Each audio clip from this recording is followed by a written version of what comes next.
우리가 신앙생활을 하면 우리에게 참 좋은 것들이 많이 있습니다. 신앙의 유익, 신앙생활을 하면서 우리가 누리는 좋은 것들 찾아보니까 여러 이야기들이 나오는데 그 가운데 제일 중요한 것이 이것이다. 신학자들은 말합니다. 뭐라고 이야기하냐면 신앙이 있으면 다르게 보인다라는 것. 신학자인 도널드 캅스는 이렇게 이야기합니다. 신앙이 있으면 전체 틀이 변한다. 전체 틀이 변하면 시야도 변하고 의미도 변한다. 그리고 그렇게 되면 나의 반응도 변하고 나의 행동도 변한다는 겁니다.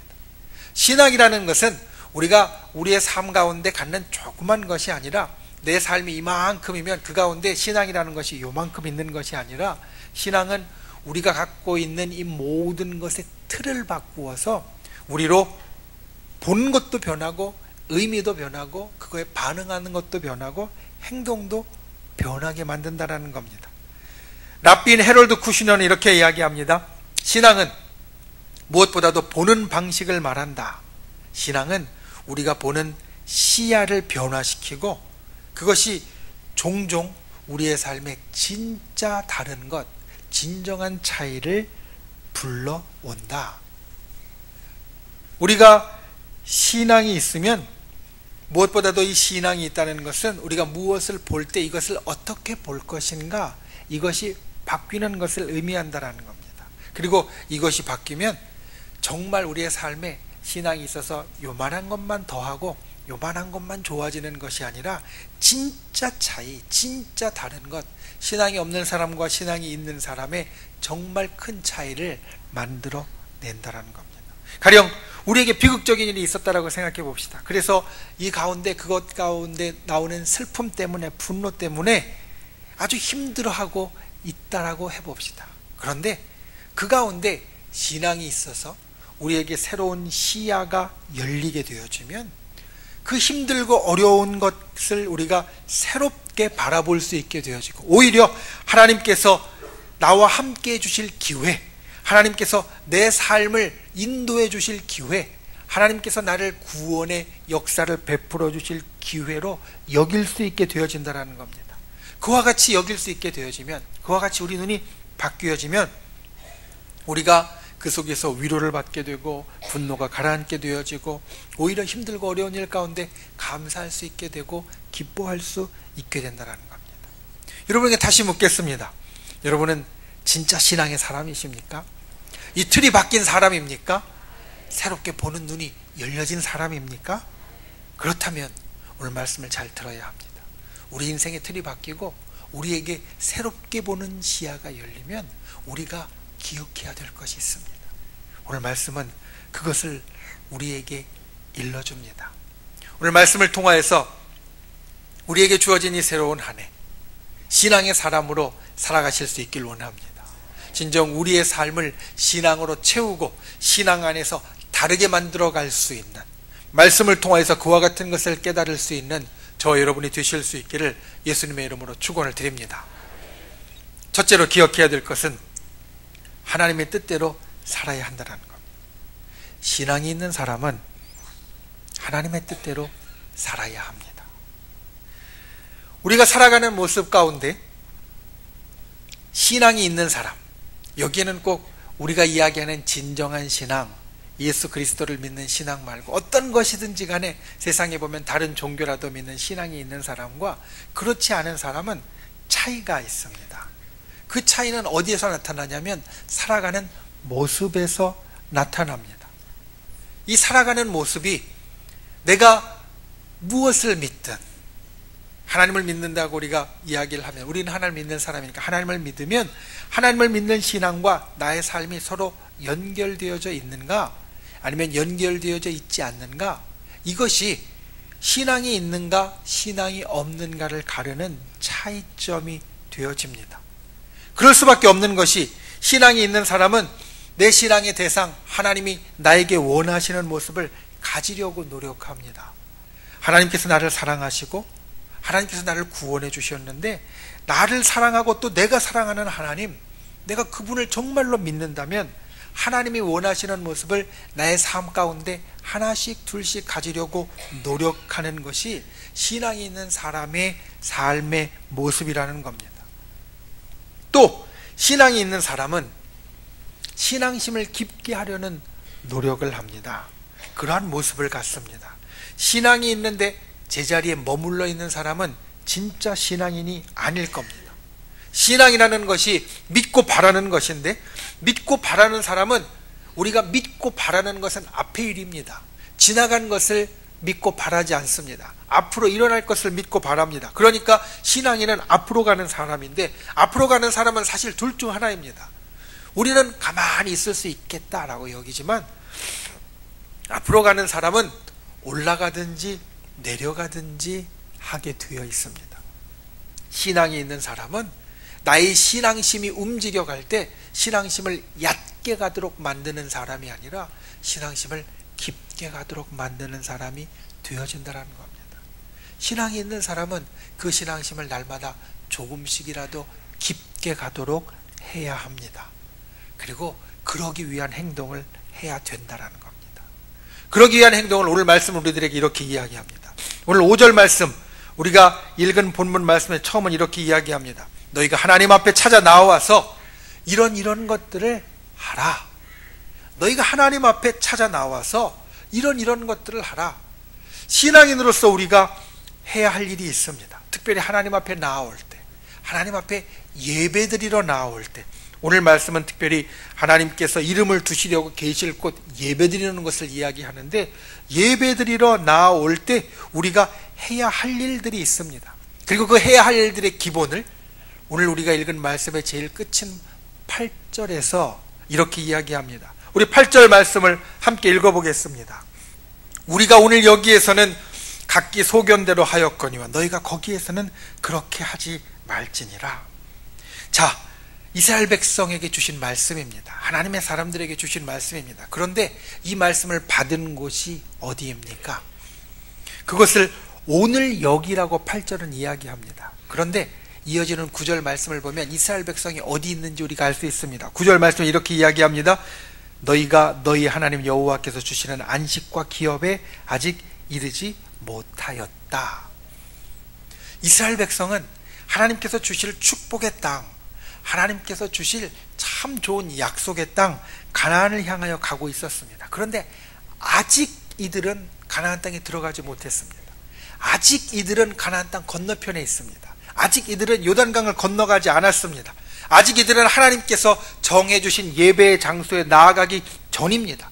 그런데 하나님께서 이렇게 말씀하십니다. 여기까지는 너희가 약속의 땅에 들어가기 전에, 내가 너희에게 예배하라고 명하신 그곳에 가기 전에, 안식에 들어가기 전에, 축복에 들어가기 전에 여기까지는 각기 소견대로 내가 좋다고 생각하는 것, 내가 생각할 때 괜찮다고 여기는 것, 그것대로 했지만 이제 그 땅에 들어가서는 하나님께서 정하신 예배의 장소에 나아가서는 하나님이 원하시는 것을 해야 한다라는 겁니다. 우리가 주님 앞에 예배할 때, 특별히 예배의 자리에 나온 여러분, 하나님께서 이제 우리를 만나 주시려고, 우리는 이미 이 축복의 땅에 들어온 사람들입니다. 하나님께서 우리를 만나 주시려고 예비한 곳에 다다른 사람입니다. 저와 여러분은 요단강을 건넌 사람입니다. 저와 여러분은 구원을 받은 사람입니다. 저와 여러분은 하늘나라를 소유한 사람입니다. 아직 광야를 헤매고 있는 사람이 아닙니다. 그러니 광야를 헤매고 있을 때는 각기 소견대로 네 생각에 좋은 대로 살았지만, 이제는 요단강을 건너서 축복의 땅에 들어가면, 하나님께서 약속하신 그곳에 다다르면 그렇게 하지 말아야 한다는 겁니다. 네가 이제 신앙의 사람이 되었으면, 하나님의 축복과 약속 가운데 들어간 자가 되었으면, 이제는 내 소견에 좋은 대로 하는 것이 아니라 내 소견에 좋은 것, 하나님 소견에 좋은 대로 행하는 자가 되어야 한다는 겁니다. 여러분, 올 한 해 신앙의 사람으로 살아갈 때 이것을 기억하는 분들 되시길 바랍니다. 우리가 신앙의 사람으로 살아간다면 우리는 이미 축복의 땅에 다다른 사람입니다. 우리는 이미 약속의 땅에 다다른 사람입니다. 하늘나라를 소유한 사람입니다. 구원 가운데 나온 사람입니다. 하나님을 예배하는 자로 선 사람입니다. 그렇다면 하나님을 예배하는 자로 섰다면 하나님께서 원하시는 것을 해야 한다는 것. 올 한 해 살 때 하나님께서 원하시는 것을 찾는 분들 되시길 바랍니다. 하나님께서 원하시는 것을 새기는 분들 되시기를 바랍니다. 내 생각이 있다면, 때로는 내 생각을 버릴 수 없다면 내 생각이 하나님의 뜻과 맞는지 거듭 확인하십시오. 내 생각이 하나님의 뜻과 혹시 어긋나지 않는지, 아니면 잘 맞는지 확인하고 새기십시오. 그리고 그것을 행하는 분들이 되시길 바랍니다. 내 소견대로 행하는 것이 신앙인이 아니라 하나님의 소견대로 행하는 것이 신앙인이다. 이것을 기억해서 올 한 해 축복의 땅에 살아가는 우리 모두가 하나님의 뜻을 찾아 행하는 그러한 복된 분들 되실 수 있기를 예수님의 이름으로 축원을 드립니다. 두 번째로, 축복의 예물을 드려야 합니다. 정말 중요한 것, 성경에는 여러 곳에 하나님께서 원하시는 것이 나옵니다. 성경에는 여러 곳에 하나님께서 우리에게 바라시는 바를 기록하고 있습니다. 이것은 사실은 하나님께서 우리를 사랑하시기 때문입니다. 내가 누구를 한번 사랑한다고 생각해 보십시오. 내가 누구를 좋아하게 됐습니다. 어떻습니까? 내가 누구를 좋아하고 내가 누구를 사랑하게 되면 그 사람에 대해 더 알고 싶습니다. 그 사람에게 때로는 바라는 것도 생기고요, 그 사람에게 원하는 것도 생깁니다. 때로는 그 원하는 것이 하나가 아닙니다. 우리가 우리 자녀를 참 사랑하는데 우리 자녀에게 원하는 것이 하나는 아닙니다. 이것도 저것도 잘 됐으면 좋겠고 있었으면 좋겠습니다. 하나님께서 우리를 향한 마음도 그렇습니다. 하나님이 우리를 정말 사랑하시기 때문에, 우리를 향한 하나님의 마음은 사랑이시기 때문에 우리가 그 사랑 안에서 구원을 받고 우리가 그 사랑 안에서 하나님의 복을 얻고 하나님의 힘을 얻는 자가 되었습니다. 이 하나님의 사랑은 사실 자격과는 상관이 없습니다. 내가 하나님의 사랑을 받을 만한 자격이 된 사람이라 하나님께서 내게 이것을 주시는 것이 아니라, 하나님은 모든 사람을 정말 사랑하셔서 모든 사람에게 이와 같이 사랑의 은혜, 구원의 은혜를 베풀어 주셨습니다. 그리고 이 사랑하는 우리들에게 하나님께서 바라시는 바람을 성경은 여러 곳에서 기록하고 있는데, 오늘 말씀이 그 가운데 하나입니다. 오늘 말씀 6절과 7절 말씀을 보면 성경은 우리에게 이렇게 이야기하고 있습니다. 너희의 번제와 너희의 제물과 너희의 11조와 너희 손의 거제와 너희의 서원제와 낙헌 예물과 너희 소와 양의 처음 난 것들을 하나님께 가져다 드리고, 그리고 7절 말씀에 보면 너희에게 복 주심으로 말미암아 즐거워할지니라. 하나님께 드리라라는 겁니다. 무엇을 드리냐면 제물을, 예물을 하나님 앞에 드리라는 겁니다. 사실 이 말씀은 부담스러운 구절입니다. 왜냐하면 사람은 받는 것을 좋아하기 때문입니다. 사람은 기본적으로 받는 것을 좋아하게 되어 있습니다. 오늘 말씀을 보면서 그래서 생각했습니다.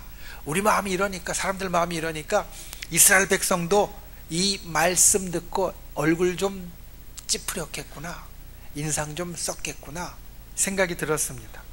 그러면서 6절 7절 말씀을 곰곰이 보는데 그 생각이 바뀌는 겁니다. 곰곰이 생각해 보니까 그렇지 않습니다. 인상 안 썼을 것 같습니다. 이유는 이렇습니다. 아까 말씀드린 대로 이스라엘 백성은 아직 축복의 땅에 들어가지 않았습니다. 아직 요단 동편에 있고요, 아직 광야 생활을 하는 가운데 있습니다. 막바지이긴 하지만 이들은 여전히 광야에 있습니다. 그러니 여기에서 이야기하는 6절과 7절에서 이야기하는 모든 것을요, 아직 이스라엘 백성은 가지지 못했습니다. 광야를 지나오면서 가축도 풍족하지 못하고 곡식이라는 것은 먹을 것이 없었습니다. 아직 이들은 농사 지을 법도 모릅니다. 짓는 것도 안 했습니다. 그러니 이들은 곡식도 없고요, 풍족하게 가지는 것도 없습니다. 그런데 그들에게 하나님께서 이렇게 말씀하십니다. 너희가 축복의 땅에 들어가서, 약속의 땅에 들어가서, 가나안 땅에 들어가서 가축도 늘어날 거고 농사 지으면 잘 될 거고 소출도 얻을 것인데 그것으로 내게 드리라. 이렇게 생각해 보니까 크게 인상 쓸 것 같지 않습니다. 지금 아무것도 없는데 하나님이 내가 너에게 앞으로 이만큼 줄 것이고 이만큼 축복해 줄 거니까 그 가운데 주라 라고 하면 어떻습니까? 하나님 이만큼 주신다고 하는구나, 그러면 그 가운데 들어야지 생각하고 좋아했을 것 같다라는 겁니다. 아직 가지지 못한 것 하나님께서 크게 축복하여 주시고 나중에 드리라고 하니 기쁨으로 이 말씀을 받았을 겁니다. 하나님 앞에 이렇게 드릴 것이 있도록 우리를 축복해 주신다고 생각하면서 즐거워했을 겁니다. 그리고 자신들이 드릴 예물을 하나님께서 나에게 이만큼 축복해 주셨구나, 그 축복의 증거로 삼았을 것이다라는 겁니다. 저 여러분 어떻습니까? 여러분 하나님의 축복을 받았습니까? 여러분 하나님의 축복을 받았습니까? 먼저 축복을 받은 거 좋은 겁니다. 그런데 먼저 축복을 받으면 고민이 생깁니다. 어떤 고민이 생기느냐? 이것을 드려야 하나 말아야 하나. 그런데 하나님은 이 축복을 받은 사람들에게 왜 드리라고 하셨을까요? 그 이유를 사실 오늘 우리는 살필 수 있어야 합니다. 그건 물질이 중요하기 때문입니다. 흔히 사람들은 생각합니다. 하나님만 중요하고 세상에 있는 다른 물질은 우리가 돌같이 보고 아무것도 중요하지 않다고 생각해야 돼. 하나님만 중요하고 영적인 것만 중요해. 우리는 그렇게 생각해야 된다라고 생각합니다. 그런데 그렇지 않습니다. 물질은 중요합니다. 이스라엘 백성에게 특히 그러했습니다. 이스라엘 백성이 이제까지 광야에 살았습니다.